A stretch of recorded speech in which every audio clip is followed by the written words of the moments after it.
Buenas noches, buen día puede ser, porque quizás hay gente mirándonos, por ejemplo, en Japón. Entonces les digo buen día, buenas tardes, buenas noches, buenas madrugadas, lo que sea. Estoy mejor, recuperé la voz, de vez en cuando alguna tosecita me agarra, pero chicos, yo estoy convencida que tuvo COVID, ese Frankenstein que hay, exactamente, porque fueron más de 10 días y la verdad no la pasé nada bien, la pasé mal. No la pasé nada bien. ¿Qué cosa esta cosa de la negación, ¿no? Claro, es una construcción doble negativo. Todo negativo. Bueno, es lo que hay. A ver, señores, este es el anteúltimo editorial del año para nosotros. Así que más vale que nos aprovechen, más vale que estén ya mismo quietos ahí, porque hay un montón de cosas para decirles, además en esta primer semana del último mes del hambre. Atención, porque Lucas Mella tiene un chisme final. Yo lo único que le digo a la gente, Nancy, A ver. que se quede hasta el final del programa, Sí. porque probablemente mañana alguna ministra va a tener que dar alguna explicación, calculo yo. Impresionante. Lo único que decimos, Alguien del gabinete va a tener que dar explicación. Sí, una ministra. Una ministra, sí. No Una quedan, bueno, no quedan muchas, ¿no? Claro, quedó... hay un quedaron par. dos. Hay un Quedaron par. dos. Una ministra va a tener que dar explicaciones. Veremos. Pero el chisme de esta noche, para cuando lleguemos al bar, agárrate, Catalina. Escuchen esto. Les dije que este es el anteúltimo editorial del año. Van a ver acá abajo nuestras redes sociales para que ustedes conecten durante todo el verano. El verano va a ser largo. Sí. Nosotros vamos a estar... ¿Cuándo Ese es mi volvemos, Nancy? WhatsApp. Pero pará, ¿volvemos el año que viene? Sí, volvemos. Ya está tenemos todo arreglado. Menos los morlacos. Bueno, yo digo. Se arregla fácil. Se arregla. Tenemos propuestas de otros canales también. Yo quiero avisar por las dudas. No. Me quiero quedar acá. Pero que se sepa. Esto es televisión verdad. Televisión verdad. Pero bueno, ahí tienen. Tanto YouTube, chicos, escuchen. Si ustedes se pierden un programa, van a mi YouTube. Están todos ahí, obviamente enteros, pero sin la tanda, etcétera. Así que los pueden ver enteros. Pueden ver las entrevistas también, etcétera. Así que tienen para divertirse durante el verano si no nos vieron todos los programas. Estás muy activa en Twitter, Nancy, también vos, Lo de Twitter es otra historia. Lo que pasa es que Twitter es un nivel de... Estás tremenda ahí. Estoy terrible en Twitter también. Bueno, escuchen esto. Hoy es 5 de diciembre. Estamos terminando la primera semana del último mes del año. Y en 5 días, es decir, el próximo miércoles, la Argentina estará cumpliendo 2 años bajo el gobierno de Milei. 2 años de gestión, obviamente, de Milei como presidente, de Caputo como ministro de Economía, y 2 años de poder del jefe, Carina. 2 años que pueden ser mirados de muy distintas maneras. Están quienes rescatan la sensación de estabilidad, la sensación de amigos fraternales de Estados Unidos, la sensación de pertenecer a Occidente con todo lo que esto implica. Y estamos quienes sobrevivimos a 2 años de implacable crueldad. 2 años en donde vemos cómo se nos deshace el salario. 2 años donde nos vamos quedando sin trabajo. 2 años donde trabajamos cada vez más y nos alcanza para comprar cada vez menos. 2 años donde es normal, común y corriente pegarle a los jubilados. 2 años donde hay plata para pagar la deuda, para reducirle el impuesto a los más ricos. Todo esto pasó en estos 2 años. Mientras, insisto, se le pega a los jubilados, se pauperiza a los maestros y docentes y profesores. 2 años donde los discapacitados, los enfermos y sus familiares son arrastrados hacia la indignidad. Indignidad. Hoy, más que nunca, después de 2 años de Milei en el poder, hay 2 Argentinas. La Argentina que hoy mismo habrá sacado y habrá hecho especulaciones de vuelos para irse a ver en junio del año que viene el Mundial, ya que sabemos en qué sede nos toca. Y la Argentina que colgará en el arbolito de Navidad, si es que lo pueden armar todavía, el próximo lunes, el telegrama de despido. En esas 2 Argentinas transitamos, porque como sabemos, el modelo de Milei es un modelo exitoso, exitosísimo para el 20% de la población. Y la verdad que yo a esta altura de la Soirée no te la voy a caretear. Yo estoy dentro de ese 20% de la población. Por eso me miran de reojo en el barrio privado en el que vivo.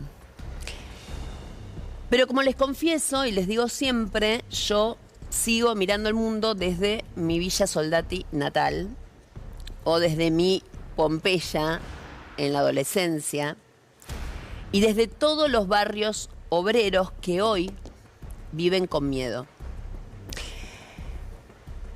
No es el miedo de la clase alta, el miedo a que te roben, aunque también. Es el miedo a perder el trabajo. Es el miedo a, repito la palabra porque es necesaria, caer en la indignidad. Hoy me escribió Elena a través de una de las redes sociales. Yo voy contestando todo lo que voy leyendo y de golpe me encuentro con una Elena que me escribe y después de decirme un montón de cosas lindas, termina contándome lo siguiente. Ella vive en José C. Paz, en Marcos Paz, perdón. Hace 48 años Elena vivía en Pompeya. Y mi mamá le pagaba a Elena para que nos cruzara, a mi hermana y a mí, la avenida Sáenz.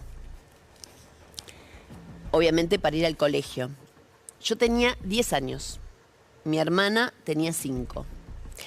Y entre mi casa y el colegio mediaba una de las avenidas más anchas de la ciudad de Buenos Aires, que es la avenida Sáenz.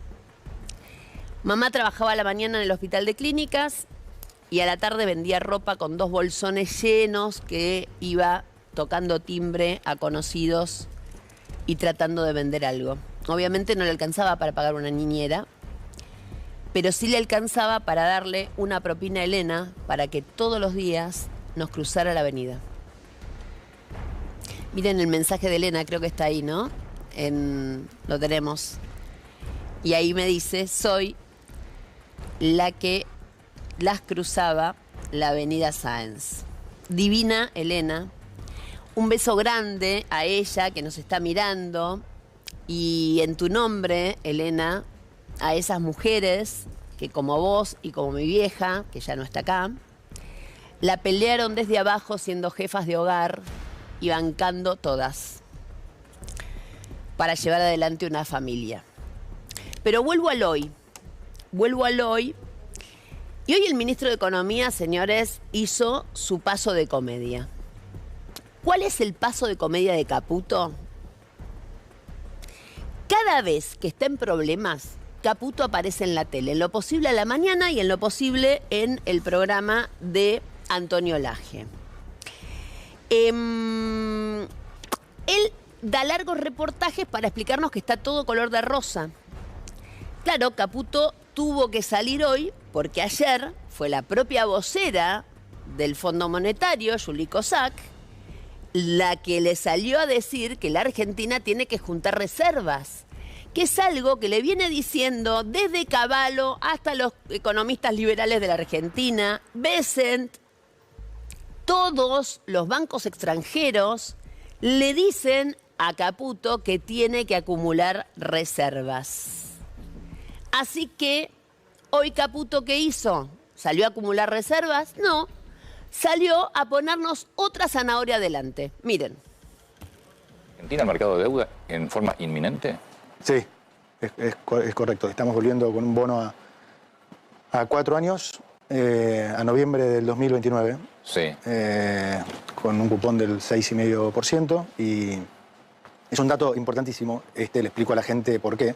Porque habrás escuchado, como decías bien, Sí. el tema famoso que se está hablando de la acumulación de reservas. De reservas. Sí. Bueno, primero diferenciemos lo que es compra de reservas de acumulación. Ujú. Este es el gobierno que más reservas ha comprado por lejos. Nosotros hemos comprado en estos 20 meses 30.000 millones de dólares. El gobierno que sigue, en 20 meses, fue en la época 2003-2005, que compraron 12.000. Comprás pero no acumulás. El problema es que ha sido más difícil acumular. ¿Por qué? Porque como Argentina es un país que no tiene crédito, hemos tenido que estar cancelando toda la deuda que hemos heredado. O sea, acordate que 40.000 millones de dólares con importadores, más a los organismos multilaterales, más al mercado. Ya está. Típicamente, los países... Ya está. Déjalo ahí porque después se empieza a aplicar un montón de cosas. Esto es genial. Caputo anuncia que la Argentina sale, señores, finalmente al mercado de capitales. ¡Excelente! ¡Aplausos! ¡Aplausos, Caputo! ¡Te felicito! Es lo que sabés hacer, hermano. Me ayudan. Endeudarnos, obviamente. Y es genial porque la venden como una gran noticia. ¿Y sabés lo que significa? Argentina tiene vencimientos durante todo el año. Entre 17.000 y 19.000 millones se vencen este año de distintas deudas que fuimos tomando, incluso obviamente el Fondo Monetario Internacional. Solo en enero vencen 4.501 millones de dólares. En febrero, otros 2.200 aproximadamente. El Tesoro americano ya le dijo, hasta acá llegamos. Eso se lo dijo Besen, que ni siquiera vino a la Argentina, iba a venir y no vino, etcétera, etcétera.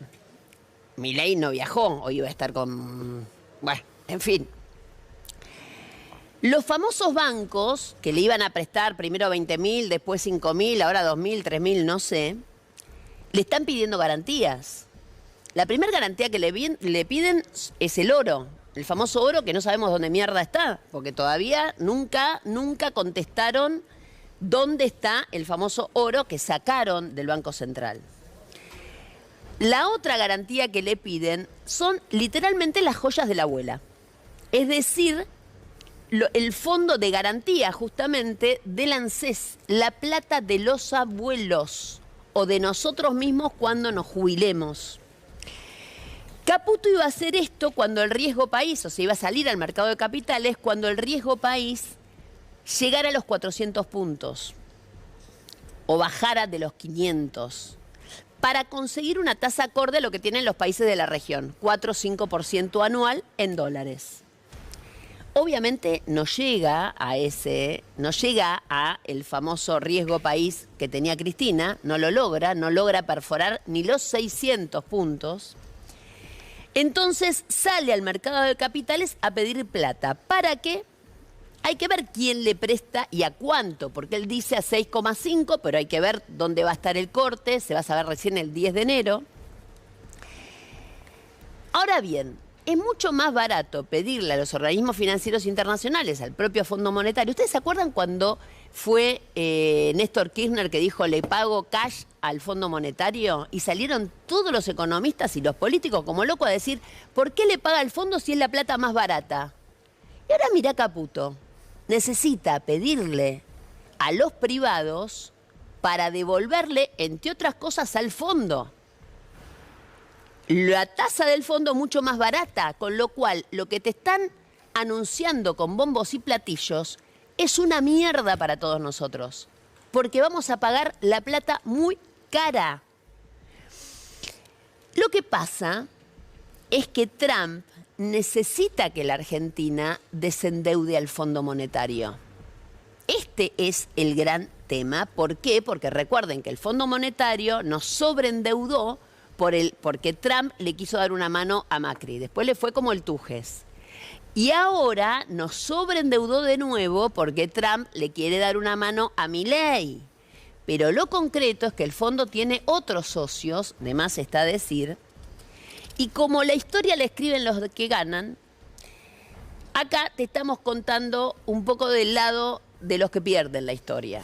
Porque, insisto, mañana va a haber un exitismo exacerbado en los diarios, ya me los imagino, ya me imagino los titulares. La Argentina vuelve al mercado de capitales. Y nos están recagando.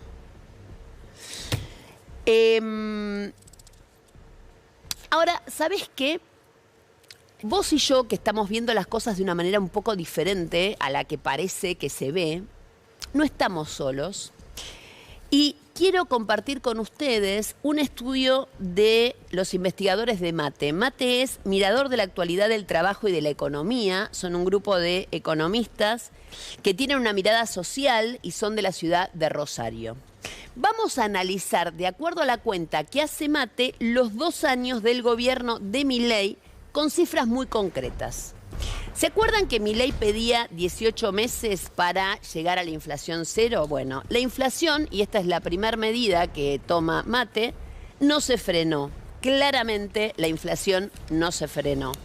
2,3 fue la inflación mensual de octubre, es el máximo registro en 6 meses. El gobierno, de más está decir, hizo un enorme sacrificio, nos hizo hacer a todos nosotros un enorme sacrificio. Yo me acuerdo que Milei hablaba de 18 meses. Él, ¿se acuerdan que para él la inflación es un fenómeno monetario? Supuestamente, después de 18 meses de no emitir, la inflación iba a cero. Estamos llegando a los 24 meses, Javo. ¿Qué pasó, papá? ¿Qué pasó? Mira, te beboteo y todo. ¿Qué pasa que la inflación no llega a cero? ¿Qué pasa? ¿Qué está pasando? Las cuentas no dan. ¿Qué es lo que pasó? Vamos a otra de... acá tengo el salario público, pero me parece que había otras antes, ¿no? Están mal ordenadas. A ver la que sigue. Salario público. Vamos con el salario público. ¿Qué pasó con el salario estatal en estos 2 años? 19% por debajo. ¿Vos sos laburante estatal? Y hace 2 años atrás cobrabas casi un 20% más de lo que cobrás ahora. Y de más está decir, pagabas más barata los servicios y tenías más barato el transporte, con lo cual es mucho más, ¿no? La sensación, hablando de sensaciones. Cada estatal perdió en estos 2 años casi 9 millones de pesos de manera acumulada. Esto es lo que le quitó Milei a cada estatal. 9 palos en 2 años. Ahora bien, vamos al salario privado. ¿Qué pasa con el salario privado? Claramente también cae, señores. En el último mes el salario cayó y quedó 5 puntos por debajo del nivel que tenía el salario privado cuando asumió Milei. Estamos haciendo toda la comparativa con noviembre del 2023. Esto es lo que está haciendo este grupo de investigadores MATE y está demostrando que en este caso la pérdida del salario de los laburantes de empresas privadas acumulativamente en estos 2 años terminó siendo de casi 2 millones de pesos, 1.8 millones de pesos. ¿Esto qué significa? Y esto es importante que lo entiendas. Estamos dándote números reales. Están sacados de Banco Central, del INDEC. Son todos números oficiales, ¿eh? No estamos inventando nada. Son números oficiales. Hubo una transferencia de ingresos billonaria. De abajo para arriba. A ver si se entiende. De abajo para arriba. Son 59,8, casi 60 billones de pesos que no cobraron los estatales y fueron a Milei para que pague la deuda externa o compre el 3% o devuelva el 3%, o que fueron de los laburantes privados a sus respectivas empresas, porque se achicó la masa salarial. 59,8 billones de pesos fueron transferidos de los de abajo para arriba. ¿Queda claro lo que ha sucedido en 2 años, 2 años del gobierno de Milei? Ahora bien, no solo sufrió el bolsillo del asalariado, sufrió también la recaudación. Porque obviamente cada vez, que un laburante cobra un salario, consume. De más está decir. Vamos al salario concreto. El salario mínimo sí. Ahora, vital y móvil te la debo. Mirá la otra placa. Ahí tenemos una variante histórica del salario. Tengo de 1994 al 2025. Obviamente, si vamos al valor del salario con Néstor Kirchner, es uno de los puntos más altos. Y Cristina tuvo el salario más. ¿Ves? Ahí donde sube la curva, en el medio, ahí estamos hablando del 2003, 2007, 2015. Dice CFK abajo exactamente. Empieza a bajar de manera abrupta con Mauricio Macri, se estabiliza, pero baja un poco también con Alberto Fernández. Y miren el bajón final, ¿lo pueden ver allí al final de todo, la colita de abajo de todo, allá, allá, bien abajo? Ahí estamos con Milei, chicos. Nunca, salvo en el 2001,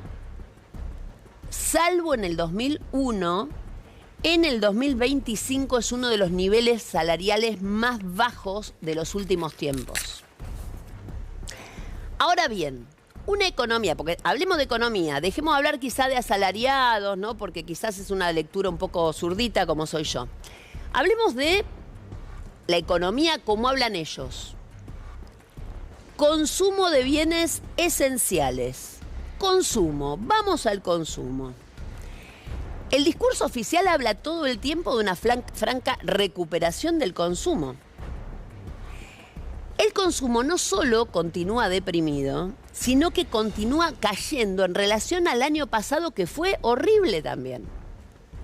Entonces, ahí tenés cómo va bajando el nivel de consumo. Empezamos, por ejemplo, en 87 para septiembre del 2023 y baja a 75,5 exactamente ahora. Obviamente ahí estamos hablando de consumo de bienes esenciales, lo uno tiene que comprar, comer, etcétera. Vamos a los bienes durables, porque bueno, a ver, quizás la gente no come tanto y se compra un auto, por ejemplo, ¿no? Una casa, no sé. O un electrodoméstico. La venta de electrodomésticos cayó con fuerza en los últimos 2 años. Telefonía, computación y aires acondicionados encabezan este proceso. Mirá la curva. O sea, vos solo, no hace falta que sepas de economía ni entiendas. Mirá, es una curva para abajo. Baja, baja. Todo lo que está hacia la derecha de la pantalla es el fenómeno Milei y es todo para abajo. Todo para abajo. No se salva nada, absolutamente nada. Obviamente, y este dato ya lo tenemos todos, en 2 años del gobierno de Milei, que se cumplen el miércoles, 300.000 empleos formales menos. Formales, con vacaciones, aguinaldo, obra social, empleo, ¿viste? Con recibo de sueldo, 300.000 menos. En 2 años son 307.533 empleos menos registrados en estos 2 años. Obviamente, si te quedás sin laburo y todavía sobrevivís con la tarjeta, te endeudás con la tarjeta. Cada vez es más difícil para las familias pagar la tarjeta. El endeudamiento de las familias es terrible. Y no solo eso, sino que no alcanzó siquiera para mantener los niveles de consumo de los años previos. Es decir, ni tarjeteando llegaste a comprar lo mismo que comprabas 2 años atrás, ni tarjeteando.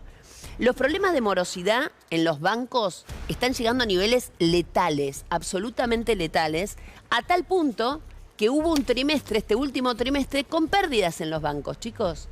Pérdidas, nunca, o sea, a ver, hasta los bancos le van a quebrar a este tipo. Una cosa increíble.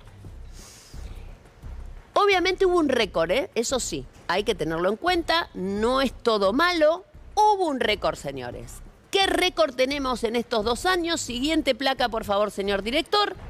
Importaciones, amarillo y todo, con todo. Las importaciones que más crecieron en el 2025 fueron justamente de bienes finales de consumo, es decir, no estamos importando maquinaria ya que el dólar está barato para potenciar la industria. No, estamos importando copas, toallas, televisores, bienes para vender. Nos convertimos en un gran comercio como mínimo. Y esto es lo que pasó. Vos fijate que hemos duplicado el nivel de importación de bienes de consumo. Estamos llegando a cifras increíbles.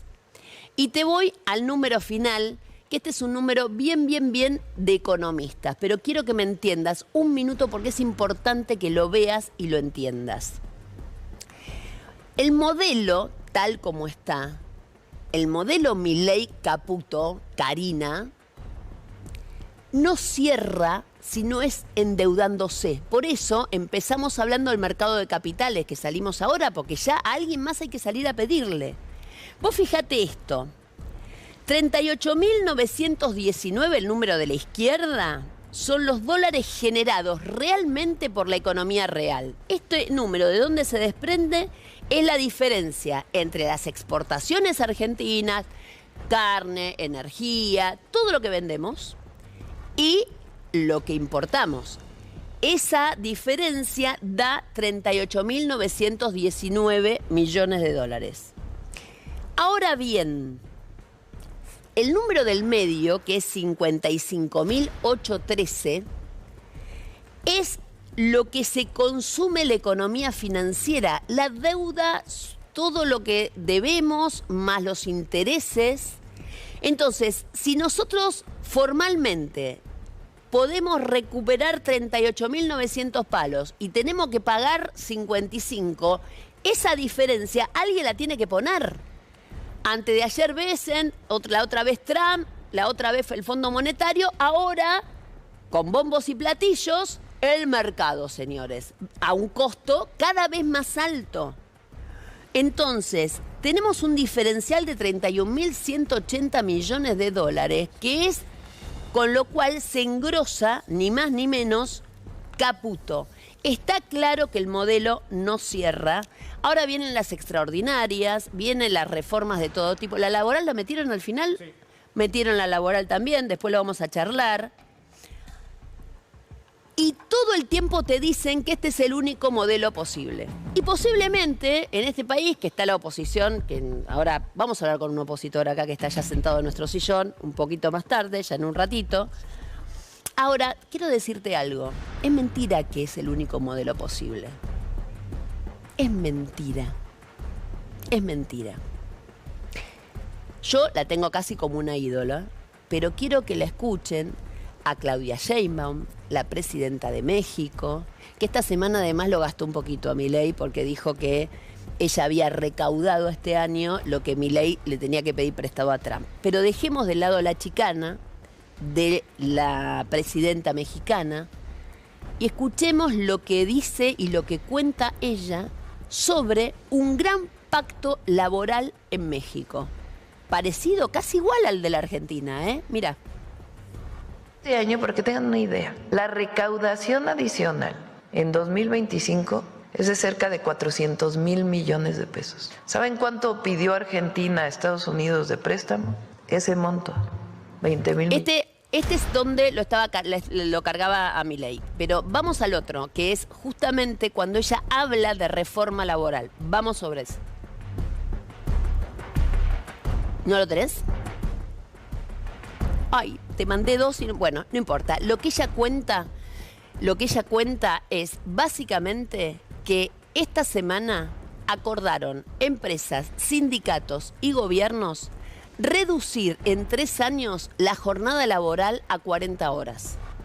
Se reduce la semana laboral sin costo, sin bajarle el salario a los laburantes. Es decir, le suman calidad de vida al laburante mexicano. No te estoy hablando de Singapur, no te estoy hablando de Australia, te estoy hablando de México.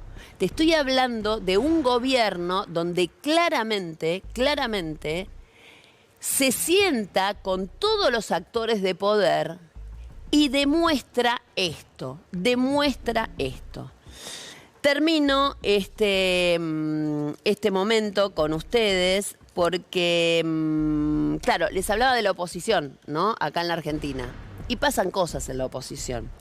Hoy tuve la oportunidad de charlar un ratito en la radio con uno de los 3 diputados catamarqueños que se fueron del bloque de Unión por la Patria para lograr que el mileísmo, señores, sea primera minoría. Porque la verdad, para eso se fueron. Se los pidió a Jalil, etcétera, etcétera. Ahí está Sebastián Noblega, que hoy hablé con él en Radio 10. ¿Por qué se fueron del bloque de Fuerza Patria?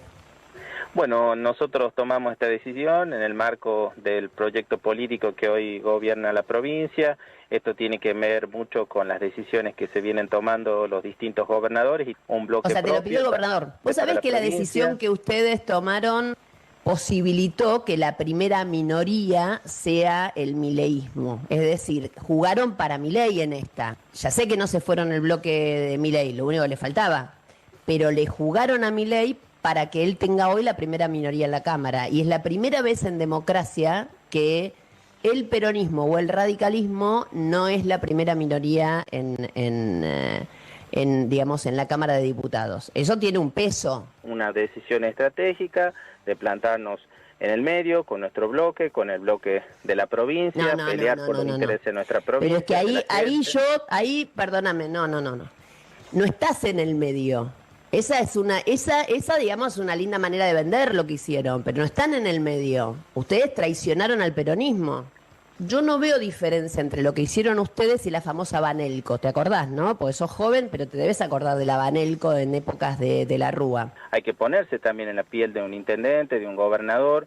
¿Cuál es la diferencia entre la piel de Jalil y la del gobernador de Formosa o la de Axel Kicillof?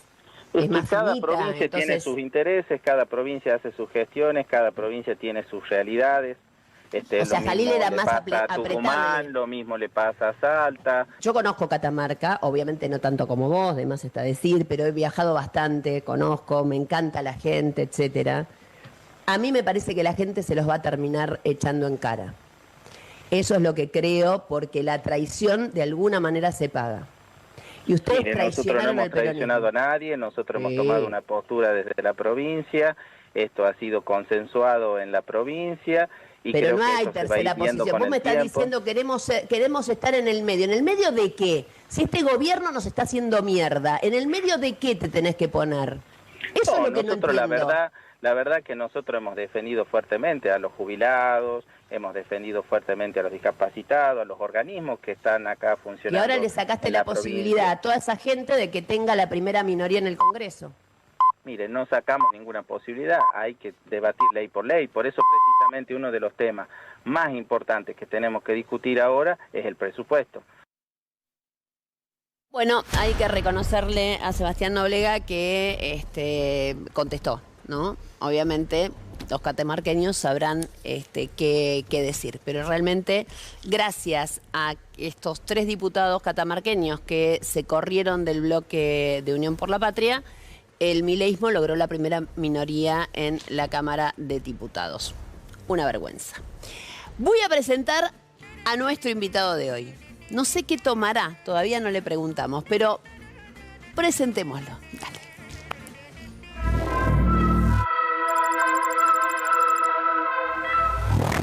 Nació 2 meses antes de que comenzara la dictadura militar, enero de 1976. Algunos dicen que es de Boedo, otros de Caballito. Lo cierto es que es tan porteño como el Obelisco. Hijo único, la ayudó junto a su madre Silvia para combatir la milladura. Creció viéndola ponerse al frente de una inmobiliaria que se fundió, manejar un remis y abrir una agencia de remises que también se fundió. Y cocinar para afuera desde su propia casa. Él con casi 13 años ya era el delivery. Entre pedido y pedido, su corazón ya latía al ritmo de la democracia. Así encontró en Raúl Alfonsín a alguien que no hacía política como un juego, sino con el fuego con el que se intenta quemar las injusticias. Injusticia como la que sintió él cuando, en su colegio, el San Francisco de Sales, fue maltratado por su alfonsinismo. Una década después, iba a acampar frente al hospital donde había ido a parar Alfonsín tras un accidente en la Patagonia. Ese fue el comienzo de una buena amistad entre él y su líder. La mamá de su primera hija, Cecilia Moró, era radical, pero como él, optó por otros caminos. También fue el caso de su suegro, el emblemático Leopoldo. Los tres terminaron sentándose juntos en la Cámara de Diputados, aunque ellos ya estaban separados. Padre de Francisca y Antonia, se asume como ricotero y cuervo. También como un experto pintador de paredes que hizo de su agrupación, Los Irrompibles, su lugar. Eso no le impidió convertirse en politólogo. Así aceptó que el radicalismo lo había dejado de a pie y se abrazó al pero-kirchnerismo, aunque Alfonsín será siempre su único héroe en este lío. Esta noche con nosotros, Leandro Jorge Santoro. Pero buenas noches, ¿cómo le va? Gracias, muchas gracias. Qué laburo. ¿Viste? Felicito, ¿Viste? Así felicito. nomás. No, Muy no bien.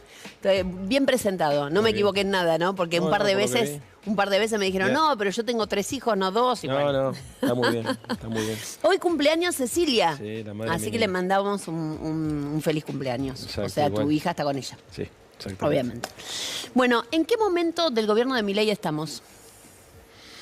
Es una buena pregunta. A ver, yo creo que se estaba por ir toda la mierda, apareció Scott Bessent y de la mañana a la noche pasó lo impensable, que es que la Argentina recuperó confianza financiera. Cuando vos hacías el informe, es obvio que estamos frente a un problema enorme, que es que hay escasez de dólares. Total. La Argentina no genera los dólares que necesita para crecer y para mantener un consumo razonable y al mismo tiempo no logra evitar que se vayan. Por la deuda, por la economía bimonetaria, por lo que sea. Todo el mundo decía, el problema no es el exceso de pesos, sino es la falta de dólares, es el régimen cambiario. Cuando parecía que se iba toda la mierda, aparece Scott Bessent y le da una suerte de apoyo financiero que le permite hasta el día de hoy recuperar la confianza, bajar el riesgo país y ir al mercado de capitales. Hace un stop ahí. Vos decís esto así. Chicos, hay alguien que Sí. tiene un teléfono escuchando, estamos escuchando más afuera que adentro, ¿puede ser? Gracias. Se sigue estando, acá atrás. Sí, porque es un montón, se escucha mucho.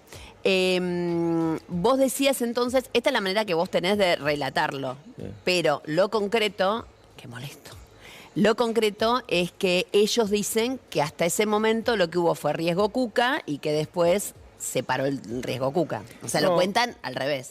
Sí, bueno, que la cuenten como quieran, pero la verdad es que el régimen cambiario de la Argentina es insostenible. O sea, todo el mundo habla de un atraso cambiario, todo el mundo habla de una irresponsabilidad en el manejo de las divisas que permite para una burbuja generar una suerte de veranito de consumo y Total. para el resto de la Argentina perder el empleo, bueno, y todos los problemas que vos estabas describiendo. Pero la verdad, hoy el momento de Milei es un momento de empoderamiento como consecuencia de un fracaso, porque si tenés que ir a pedir la ayuda primero al Fondo Monetario y después a los Estados Unidos es porque fracasó el modelo. Él lo vende como una victoria, bueno, los próximos meses seguramente será lo que se discuta. Vos sabés que eso sí que es algo que a mí me impresiona y que es no solo cómo vende el gobierno las cosas, sino cómo compra lo que uno llama mainstream, ¿no? Increíble, Realmente hay cosas que son... Yo a veces me dan ganas de llorar cuando leo los diarios. Sí. O sea, digo, ¿cómo Gente pueden- inteligente de derecha que sabe que esto es un disparate, pero en lugar de decir lo que piensa, se alinea atrás de Milei para sostener una locura en todo sentido, porque además ahora estamos viendo un momento tranquilo en términos de las declaraciones y de la actitud agresiva e intolerante. Pará, tranquilo, que si el otro día cuando... Bueno, pero a ver, veníamos Cuando de un- subieron en la Cámara de Diputados fue un espanto. Total, pero bueno, veníamos de un momento, a ver, la verdad que la derecha argentina, que se la pasó hablando de república, que se la pasó cuestionando los modos de Cristina, que se la pasó diciendo cualquier cosa, o sea, se callaron todos y, viste, no solamente con los atropellos institucionales del gobierno de Milei, con los decretos que vetaban leyes o con la forma de resolver los quilombos de nuestro país, sino también incluso con situaciones que a todas luces eran corrupción hecha y derecha, como el caso del 3% de la coima de Andis. Entonces, a mí también me llama la atención que por el miedo al peronismo y por el odio, un sector del establishment argentino, de la derecha clásica, si querés, se haya corrido tanto a la ultraderecha.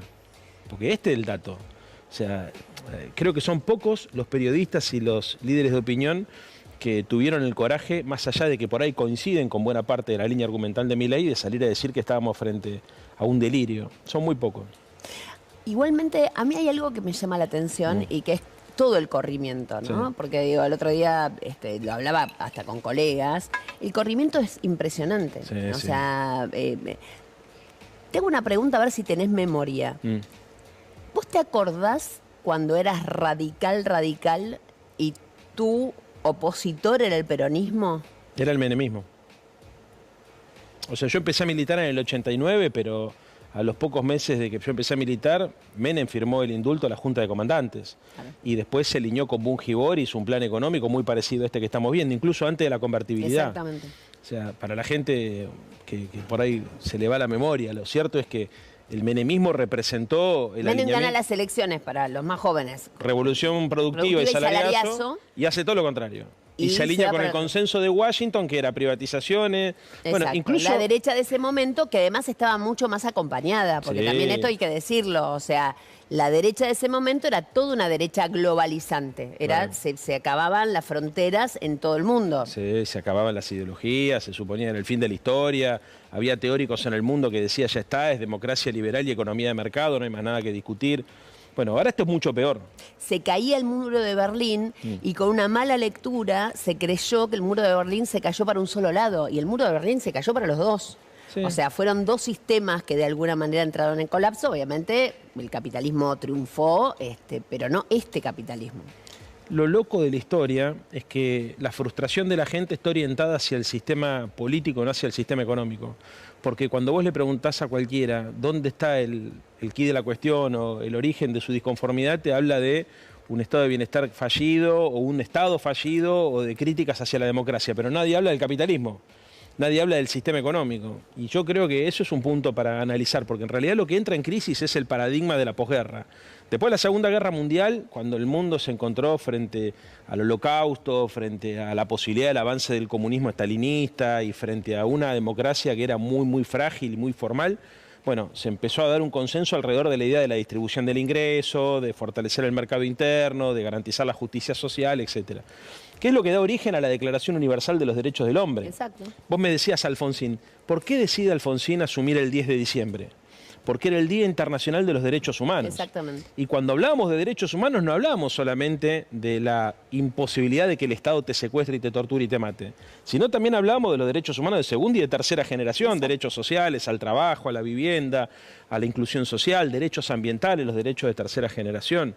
Y eso es una discusión que parece absolutamente perimida, cuando en realidad son más necesarias que nunca. O sea, la derecha te viene a decir que los derechos son fascistas, es una cosa de loco, en una inversión retórica que es enloquecedora, y que todo se resuelve solamente garantizando la libertad. Como Libertad ellos de la mercado. que es Libertad la de libertad, mercado. exactamente. Porque que es la única libertad que ellos garantizan. Exactamente, exactamente. No hay libertad ni a la huelga, no hay libertad ni derecho a la manifestación, o sea, libertad es la libertad de ellos, Ni del libertad mercado. efectiva, Nancy, porque a ver, la libertad tiene mucho que ver con los condicionamientos sociales de las personas. Total. Vos podés ser libre, por ejemplo, para estudiar en la universidad, pero si tenés 2 pibes, tenés que laburar y no tenés posibilidades, esa libertad queda solamente en la formalidad de la letra de la Constitución. Total. Por eso es importante que haya también un derecho, que haya un Estado. Bueno, todas estas discusiones, que son las discusiones que lamentablemente parece que olvidamos los argentinos, son las que vamos a tener que volver a dar en los próximos meses, porque la verdad yo creo que estamos no solamente frente a una estafa, sino también frente a una futura frustración. Los pibes, por ejemplo, que piensan que, a ver, que se puede hacer guita fácil vendiendo y comprando bonos en la bolsa, a través del teléfono celular, o que con un emprendimiento y mercado libre, viste, te podés hacer millo de la mañana a la noche, o lo peor, viste, que son las apuestas, o Total. el OnlyFans y todas estas boludeces que lamentablemente generan la sensación en un sector de la sociedad que se puede progresar sin esfuerzo y solamente siendo el más vivo del barrio. Bueno, eso en algún momento, cuando se caiga el dólar barato, el régimen cambiario, el relato pelotudo, viste, de que en realidad la gente se puede salvar solamente con su esfuerzo individual, ahí creo que vamos a tener una oportunidad de discutir. Y hago esta aclaración, dije solamente con el esfuerzo individual, porque el esfuerzo individual es clave. Y tal vez acá esté parte de la explicación acerca de por qué perdimos nosotros parte de la batalla cultural con la derecha. Ellos se quedaron con el concepto del esfuerzo individual, pero hoy el esfuerzo individual lamentablemente no tiene recompensa. Y nosotros tendríamos que haber articulado la idea del esfuerzo individual y la solidaridad social, que es la mezcla de las dos cosas la que permite una sociedad justa. Sí, me parece que las equivocaciones fueron muchas, ¿no? Eso Ahí hay además una está importante. decir. Pero sí es cierto que a mí me apabulla, pero me apabulla la imposibilidad del rescate de lo, digamos, del bien en conjunto. El bien común. El bien común. Es decir, digo, escuchar todo el tiempo, porque yo me acuerdo, en los 90, yo ya laburaba, y en ese momento era el vivo era el yuppie de la City, ¿no? El pibe que había logrado pegar, entrar en un banco, entrar en una financiera, y esa era la manera de, bueno, ir para arriba. Ni siquiera pasaba por el estudio, pasaba por la viveza, y volvemos a lo mismo. Sí. Pero hoy se siente libre un pibe que labura en Rappi, Sí. con digamos... Porque también hay una característica, y esto es otro problema que creo que nos dificultó muchísimo la comprensión de la sociedad. Cambió tanto el mercado de laburo que, por ejemplo, para los que venimos del siglo XX con una formación clásica de la sociedad industrial, es incomprensible lo que representa el Rappi y el Uber. Porque desde algún punto, y esto hay que reconocerlo, quienes laburan ahí efectivamente se sienten libres, porque valoran más el tiempo libre, la flexibilidad horaria, que incluso los ingresos y la previsión. ¿Entendés? Si no entendemos esto, bueno, hay un estudio muy interesante que es el del mejorismo que hizo Terán, perdón, el pelado, ¿cómo se llama? ¿Sí, te acordás? Bueno, ahora me voy a acordar. Semán, no. Pablo Semán, exactamente. Que lo estuvo rescatando Liotti en los últimos días Sí. en 2 o 3 notas que sacó muy buenas en La Nación, donde habla justamente acerca de un estudio de profundidad de qué es lo que le pasa por la cabeza a los pibes que laburan en la economía de plataforma. Y bueno, una de las cosas es el tema de la flexibilidad, el tiempo, y al revés de lo que nosotros nos podríamos llegar a imaginar, criados en el siglo XX, identifican esa precarización con la libertad. Pero pasan cosas en el medio horribles. Preguntale cuánto le cobran, por ejemplo, de comisión las aplicaciones para laburar. Se quedan con el 35% de la recaudación. Es cierto que pueden cortar y volver y, por ejemplo, llevar los pibes al colegio y qué sé yo. Pero también es cierto, ¿sabés que están aterrorizados? Que es una cosa muy loca, con la calificación que la gente les hace. Vos, por ejemplo, mandás un comentario de Claro, mierda. perdón. Es Black Mirror. Dejan de tener un jefe para tener millones de Pero no jefes lo anónimos. identifican, claro. Porque O sea, la puntuación y la es calificación terrible. es terrible además. La presión a la que están sometidos para, digamos, ser bien calificados. Exacto. ¿No? Es realmente una cosa... Y obviamente que lo piensan de esta manera porque ninguno se enfermó todavía. Claro, bueno, de hecho... Ese es el tema. O sea, a ver, no saben lo que es enfermarse y no poder salir a laburar o tener que ir a hacer quimio en hospital. En realidad no es que no lo sepan, es que en el fondo les pega distinto de como nos pega a nosotros. ¿Entendés? O sea, la precarización es también una forma de subjetividad, es una forma de ver el mundo. Para nosotros es un escándalo ético que una persona que se quede sin laburo por estar enferma se muera sola. Digamos, pero, a ver, en la ley de la selva, que es a lo que nos están llevando estos tipos, vos sos responsable de tu propia suerte y se rompe la interdependencia social porque no existe la sociedad. Esto es un volver a Thatcher. No existe la sociedad, solamente los individuos. Fíjate además el quilombo que tenemos para charlar esto, porque vos para poder dedicarle tiempo a reflexionar sobre esto tenés que tener un vocabulario que te permita entender los conceptos, tiempo y tranquilidad personal para poder reflexionar sobre lo que te está pasando y lo que nos está pasando como sociedad. Y además cierta esperanza de que cuando te enfrentes con la realidad vas a poder hacer algo, porque la desesperanza muchas veces lleva a las personas a pensar solamente en el día a día. Vos ponías, cuando yo era pibe laburaba en la agencia de remis que armamos con mi vieja y descubrí el agotamiento psicológico que representa en una persona depender de la recaudación del día, desde muy chico. Se te rompe, no sé, el auto y están 4 o 5 días en el yerta y no sabes de qué vas a vivir y entonces empieza el quilombo del endeudamiento y la bicicleta. Esa realidad, que es una realidad que hoy se vive de otra manera, con otro dramatismo, es lo que a mí me lleva a pensar que en algún punto va a haber un punto de inflexión, un cambio de época también. O sea, esto es imposible, porque como te decía recién, es una estafa que inevitablemente culmina en una frustración. Porque esto es un esfuerzo sin recompensa, estamos en la rueda del hámster. Total. Y nosotros somos privilegiados, Nancy. Total, yo lo Pero dije. Yo cualquier estoy dentro pibe- de ese 20%. Esta es una sociedad para el 20%, estamos dentro del 20%. Cualquier pibe que labura hoy en cualquiera de estas aplicaciones o cualquier persona grande tiene la certeza de que las cosas van a cambiar y que en algún momento se va a poder armar y va a poder enfrentar su vida de otra manera. Cuando llega a la conclusión que eso es una promesa incumplida más, yo no sé cómo va a reaccionar, porque es como la desilusión después de la desilusión.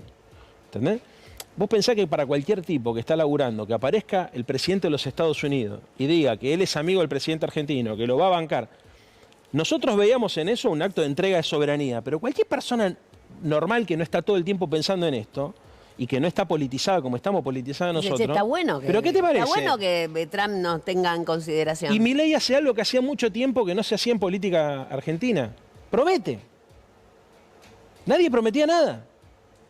Milei te dice, 35 años vamos a ser potencia. Mejor, 20 años. Y la gente, viste, dice, bueno, a ver, no, este chabón estará loco. Pero por supuesto que es un delirio.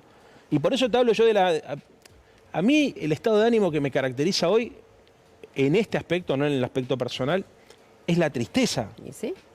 Pero la tristeza porque veo, no solamente gente inteligente diciendo boludeces, sino también veo gente que está tan hecha mierda porque las personas hoy en la Argentina acumulan muchos quilombos. Total. Muchos quilombos. Entonces necesitan creer.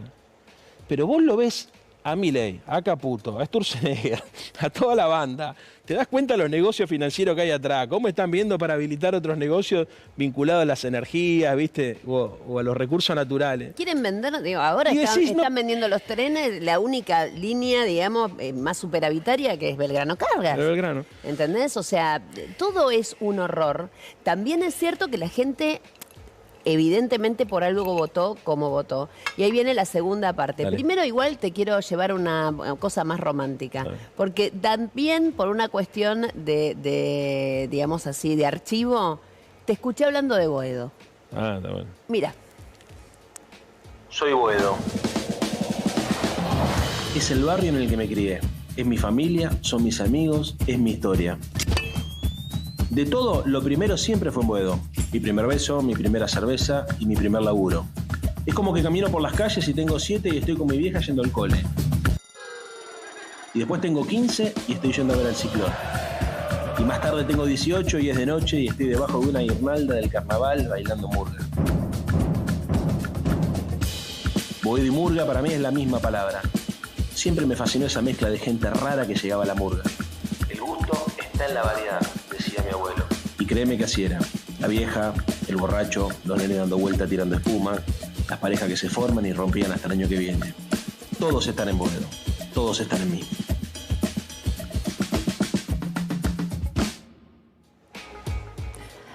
Seguís en Boedo. Sí, bueno. Todo eso es Boedo para vos. Barrio de murga y carnaval. Sí. Pero con eso no alcanza. No. No, mi identidad, qué sé yo. Soy un chabón de barrio. Y te reconoces en el barrio. Sí. Me reconozco también en una generación. Como decías vos en el informe. Los Redondos, San Lorenzo, ir a la cancha, los amigos. Sí, me reconozco muy en eso. Y trato, como me enseñó Raúl, de ser buena persona, ¿viste? Alfonsín solía decir que para ser un buen dirigente, primero había que ser un buen militante. Y para ser un buen militante había que ser una buena persona. Y eso, un poco los valores de mi vida. Ahora, eso te iba a preguntar. Cuando vos eras radical y tu opositor era el peronismo, Sí. ¿qué veías de malo en el peronismo? Claro, veías a Menem. Claro, veía a Menem y, a ver, era otro peronismo porque era otra Argentina, ¿entendés? Hoy no encuentro nada de positivo en el actual radicalismo, le aviso a la gente, ¿no? Porque o sea, es una cultura. Yo empecé a militar en el alfonsinismo porque eso era Mercedes Sosa, Silvio Rodríguez, era mi amigo Víctor Heredia, León Gieco, ¿me entendés? Era eso. Bueno, vos lo viste, lo viviste. Obvio. Viste la primavera democrática, era la solidaridad social, el sentido de pertenencia a un proyecto colectivo, cosas que después se dejaron de percibir asociadas al radicalismo y se pasaron a percibir claramente asociadas al peronismo y al kirchnerismo. Esta es la verdad. O sea, yo me sentí siempre parte de un sector de la sociedad, no quiero decir una generación, porque es más que eso, con sensibilidad social, con una idea de compromiso sobre lo público, ¿viste? De obligación de ponerse en el lugar del otro, empática. Y hoy, digamos, la verdad es que es al revés, me cuesta encontrar, con todos los quilombos que tiene el peronismo, y mirá que tiene muchas cosas, y hay más de uno que trabaja para el mal acá, pero sigo encontrando en el espacio que estoy militando la mayor cantidad de compañeras y de compañeros con intenciones nobles, con buenos corazones y con claridad acerca de qué proyecto de país quieren. Y es lo que más se parece al proyecto de país que quiero yo y al proyecto de ciudad que quiero yo. Vos decías Boedo, ¿qué es Boedo? Es una comunidad donde la gente se reconoce, o sea, ¿me entendés? O sea, es un barrio de los medianos de la ciudad de Buenos Aires, clase media, media baja, donde la gente se ve 2 o 3 veces por la calle, cuando salís a pasear el perro, todos se saludan, nos saludamos unos con otros. Digamos, la verdulería, claro, la pizzería, digamos. ¿Entendés? Personas normales, nadie, ¿viste? Por supuesto que tenés, ¿viste? El medio pelo que quiere aparentar un poco más, pero hay un sentido de comunidad y de protección. Y eso es lo que yo quiero recuperar y por lo que, la verdad que estoy acá. Y ¿por qué vengo un viernes a la noche acá? Porque creo que es por lo que hay que laburar. Bueno, porque te invité yo, che. Por supuesto que eso sí. Es ella. Pero lo que te pregunto sí. es, ¿cómo, digamos, hoy el peronismo claramente, o este espacio, digamos, hablemoslo en términos mucho más amplios, está groggy? O sea, es lo que yo siento, lo que veo. A veces me vuelvo loca porque digo, no puede ser que nadie salga a gritar esto o a decir esto. ¿Qué está pasando? ¿Y qué se necesita hacer? Porque es desesperante. Yo lo que veo del otro lado, la gente se siente totalmente desamparada. Sí. Mirá, el tablero político argentino se divide en 2 mitades. De la mitad derecha, lo que ordena todo es el tipo de cambio. Si tenés dólares o no tenés dólares. Tenés controlado el tipo de cambio, tenés controlada la política. Y lo que ordena el otro hemisferio del tablero, el hemisferio izquierdo, es la interna del peronismo de la provincia de Buenos Aires. Entonces, ellos lo que tienen que hacer lo están haciendo bien. Con Scott Bessent, con Donald Trump, con Vista Anabólico, con un montón de cosas. Pero los tipos tienen controlado el dólar. Y lo que tenemos que hacer nosotros lo estamos haciendo mal. Por eso la sensación de desconcierto generalizado. Después hay un problema que tiene que ver con que bueno, los partidos políticos están hechos mierda y que lamentablemente se complica mucho la representación social porque, entre otras cosas, digamos, los cambios que se dieron en los últimos 15 años fueron tan veloces que muchas veces nos cuesta interpretarlos, los cambios en el mercado laboral, la revolución tecnológica. Hay temas de agenda que para mí es la agenda del futuro que nosotros no estamos tocando. Y yo creo que parte de nuestra capacidad de volver a representar y construir una mayoría es discutiendo el futuro, no el pasado. Y la derecha nos lleva siempre a discutir el pasado. Y más de un compañero nuestro... Engancha. Ahora, tengo una pregunta. Vos hoy sos legislador porteño. No te va a tocar estar sentado en la Cámara de Diputados o de Senadores cuando se discuta, por ejemplo, reforma laboral. Sí. Pero hay cosas que claramente, sin discutir para el pasado, discutiendo para el futuro, hay que cambiar. Sin duda. ¿Hay parte del peronismo dispuesto a discutir estas cosas que hay que discutir y renovar? Sí, claro. Sí, por supuesto. Como todo. O sea, como también debe haber gente que tiene miedo a avanzar en una discusión de esta naturaleza por temor a perder su identidad. Cuando hay crisis, muchos se repliegan sobre sí mismos y sobre lo que conocen. Pero también hay que apostar. A ver, yo creo que la reforma laboral que el gobierno propone es una precarización. O sea, que está orientada solamente a garantizar 2 cosas. Primero, que los grandes empresarios les cueste menos despedir y les salga más barato la mano de obra. Y en segundo lugar, mandarle un mensaje al mercado en general y al establishment en general de que ellos son capaces de hacer sufrir a la gente para garantizar altos márgenes de rentabilidad. Y eso es un error desde todo punto de vista, incluso desde el punto de vista económico, porque eso va a provocar que se profundice la recesión, se venda menos y que todos ganen menos guita. Pero bueno, ya lo vamos a ver, hablemos dentro de unos meses. También creo que hay que dar un debate en serio porque efectivamente hay cosas que hay que modificar, ¿no es cierto? A ver, te voy a ser muy franco, o sea, yo defiendo la organización sindical, pero si nosotros no revisamos eso también, no estamos entendiendo lo que pasa. Total. ¿Viste? O sea, el sindicato con personas honestas, laburantes, que sepan de lo que están hablando, que defiendan a sus compañeros y que además entiendan que tienen que contribuir a un proceso político donde se defiende el empleo y la producción, ¿no? Algunos dirigentes los hay grandes dirigentes sindicales. Yo siempre pongo el caso, Sergio Palazzo, por ejemplo, es un gran dirigente sindical. Hay un montón más, no quiero poner, hice mal en dar nombres porque hay muchos. Pero sí creo que hay que percibir que cuando vos le preguntás a la gente qué opina sobre la reforma laboral, sin haber leído la reforma laboral, a priori tome posición porque está en contra de quienes están en contra de la reforma laboral. ¿Entendés? Y esto es un juego que nosotros tenemos que decodificar, porque hoy la política, más que en términos racionales, se discute en términos emocionales. Totalmente. Y si vos no entendés cuáles son las emociones que atraviesan a la sociedad, entonces no vas a poder construir nunca. La emoción es una señora que el otro día me llama y me dice, yo tengo 50 años, no tuve nunca un trabajo en blanco. Y he trabajado toda mi vida. Claro. Entonces, la verdad, a mí me hablan de que me van a precarizar y si a mí nunca me dieron un recibo de sueldo. Claro. Bueno. Es muy difícil. Es muy difícil, pero también lo que hay que poner blanco sobre negro. O sea, este tipo de políticas lo que provocan es una caída de la actividad económica. Total. La Argentina es un país donde la gran mayoría de su producto tiene que ver con el mercado interno. Entonces, si vos no defendés la producción y el empleo, que este gobierno no habla de producción. Este gobierno está pensando solamente en la rentabilidad de 4 o 5 nichos de la economía, sectores, el financiero, la energía, algo del agro, que también es insólito el campo, como calladito la boca, ¿viste? La verdad, este tipo de cambio destruye también la política agropecuaria y nada más. Entonces, nosotros, proyecto de país, proyecto de ciudad, bueno, entendamos contra qué estamos peleando. Estos tipos han puesto el mercado concentrado en el centro del ring. Es lo único que importa. Y las personas son subsidiarias. Nosotros tenemos que hacer el movimiento contrario, poner al ser humano en el centro y en todo caso que el mercado y la economía ayude al ser humano a desarrollarse, no el ser humano a desarrollar la economía. Decime, ¿qué haces con Cristina? ¿En qué sentido? ¿Qué crees que tiene que hacer Cristina? ¿Qué quieres que te diga? Desde el punto de vista humano, seguramente te está viendo, ¿no? No, a esta hora no creo. ¿No crees? Bueno. Mañana nos verá. Bueno, a ver, desde el punto de vista humano, acompañarla. Después, desde el punto de vista político, Cristina tiene el mismo problema que tienen todos los expresidentes. Con el agravante de que está en cana. Y eso genera además una tensión intelectual y espiritual, más que intelectual, en el peronismo que es dificilísima de resolver. Pero bueno, a ver, en definitiva, lo que hay que pensar es cómo discutimos el futuro. Y yo creo ahí que todos deberíamos aportar para que la discusión no sea donde la derecha la quiere poner. ¿Entendés? O sea, yo creo que, más allá de que vos todos los números que ponías los comparás contra el 2015, son todos mucho mejores. No, yo los comparé contra el 2023. Mirá, que también eran mejores. Contra el 2023. Sí. Bueno, pero salario, por ejemplo, el salario real o las jubilaciones, cuando las comparás en esa época, ¿viste? Volaban. Hoy no lo podés creer. La discusión de esa época era ganancias, porque era otro mundo. Dicho lo cual, te digo, hay que discutir el futuro, porque yo creo que la derecha está encarnizada contra Cristina porque ya la discusión no es racional. Lamentablemente la utilizan a ella para dar un debate exclusivamente emocional. Entonces todo tiene que ver en realidad con la figura, el grotesco que ellos construyeron y cómo hacen para manipular a la opinión pública alrededor de ese grotesco. De ese grotesco.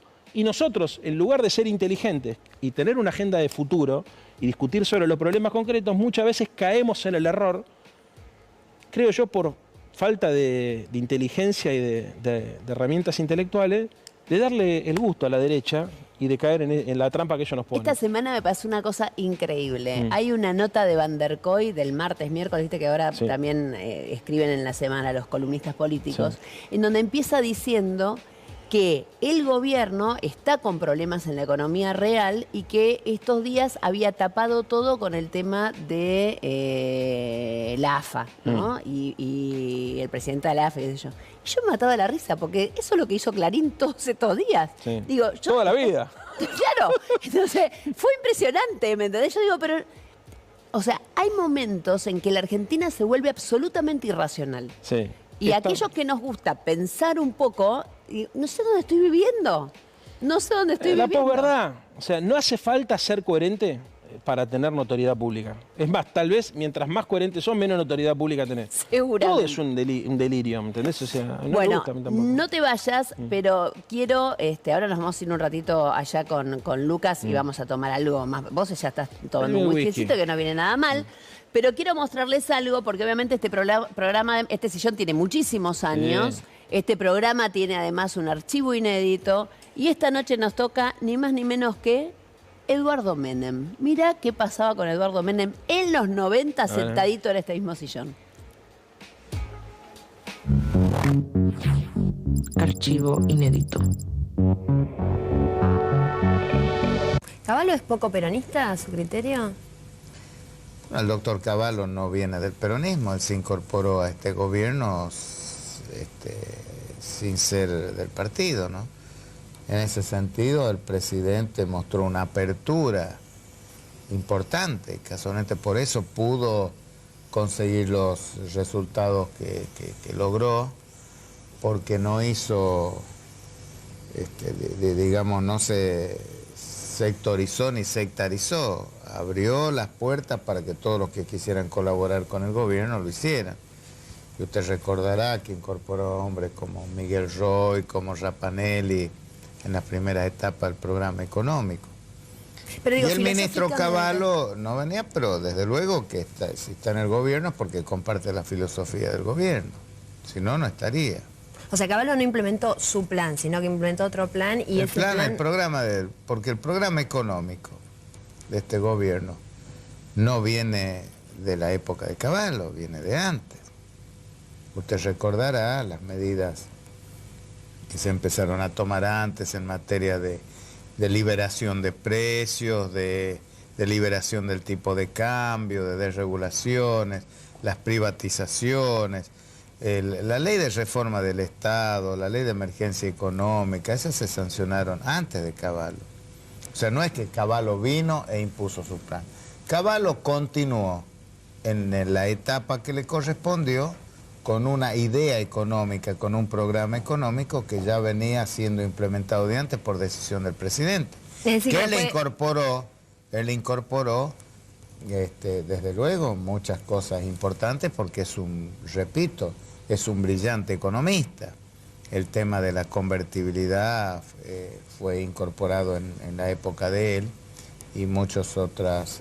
De la convertibilidad se había hablado un año antes y todo el mundo había enloquecido, me acuerdo. Curia, ¿se acuerda? El economista Curia habló... No. Curia habló de la dolarización. Aquí es la convertibilidad, que son conceptos distintos. Yo no soy un técnico en economía, pero son distintos. De todos modos, creo que fue un hito en el programa económico y que dio muy buenos resultados. ¿Es indispensable Cavallo para este gobierno? En este momento, si el presidente lo tiene a su lado es porque lo considera necesario. Pero no indispensable. Necesario. Qué momento. Igual te voy a decir una cosa, ¿eh? Sí. ¿Qué diferencia había entre... Porque esto que se comparan con el menemismo, ideológicamente les aclaro a todo, estoy en las antípodas de estos muchachos. Totalmente. Pero lo escuchás a Eduardo Menem, cómo conjuga los verbos, cómo articula las oraciones. Claro. ¿Me entendés? Decís que algún libro, este era el Pero leído. obvio. Igual este era el leído Sí, de los por Menem. supuesto, Vos sabés sí, que sí. Menem leyó mucho después, Sí. de mucho más grande. Bueno, todos los expresidentes Es siempre leen más después de ser impresionante. presidente. Pero, viste, una diferencia Abismal. de verdad abismal. O sea, les digo también porque muchos dicen, no, que el menemismo, esto no tiene nada que ver con el menemismo, esto es otra cosa. Esto es una berretada, No, chicos. totalmente. Esto es una berretada. Mirá, te lo digo francamente, o sea, yo en el 89, en 90, toda la década del 90 confrontamos abiertamente contra ese modelo porque sabíamos que iba a pasar lo que pasó. Dicho lo cual, estábamos frente a personas que por lo menos tenían una concepción de la De vida, algo. de algo. Esta gente no tiene la menor... Todo mentira es. Todo lo que vemos mentira, son todos unos mentirosos profesionales. No te pongas nervioso. No. Vamos a tomar un whiskycito, Vamos. ya volvemos. En la barra tenemos salud, whisky. Usted Salud, también. chin chin. Ahí Salud. estamos, 2 de whisky y 1 de champán. Escuché una cosa, estás amenazando desde que llegamos. Sí. A ver, no es amenazando porque amenazando siento que implica algo malo, Nancy. Esto es contar la verdad. Contar A la ver, verdad no debería a ser una ver. amenaza. Yo ¿De qué creo se trata? que el título que le podríamos poner, y voy a darte el crédito porque lo dijiste vos antes del programa, Nancy, es Vacaciones con la Nuestra.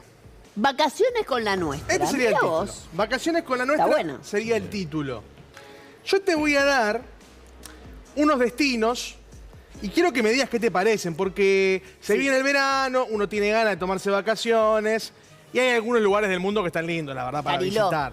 No Mirá precisamente. que te estoy apuntando arriba, no te dije Villa Gesell, ¿viste? Te dije No. Cariló. Pero te diría Cariló para lo que estamos hablando es grasa. Ah, Cariló para lo que estamos hablando es grasa, Bueno, sí, Punta sí, del sí. Este. No, cabotaje. Cabotaje. Yo ¿A te dónde? propongo... New York.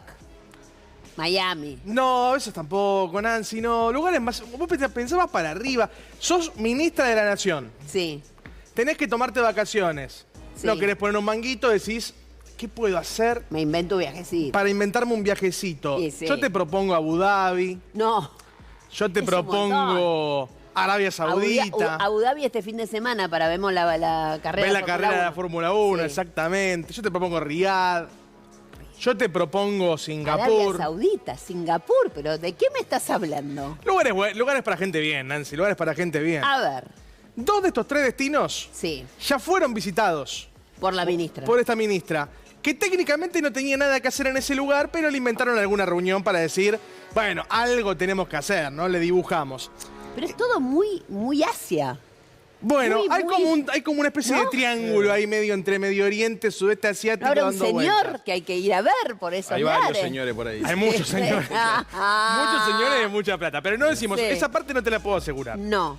Lo que te puedo decir es que en los anteriores 2 viajes, si tenía una reunión, por ejemplo, te ibas un 10 y la reunión era el 12, Sí, después te volvías el 17. Para, bueno, aprovechar unos días, ya que estamos. claro, para conocer. Para conocer. Me hace acordar a cuando a mí me mandaba Clarín a España y yo decía, bueno, y aparte Francia y no sé qué. Exactamente, con los viáticos. Con El los tema es que acá viáticos. no estamos hablando de un periodista, estamos hablando de una ministra de la Nación. Ya estamos a decir quién es.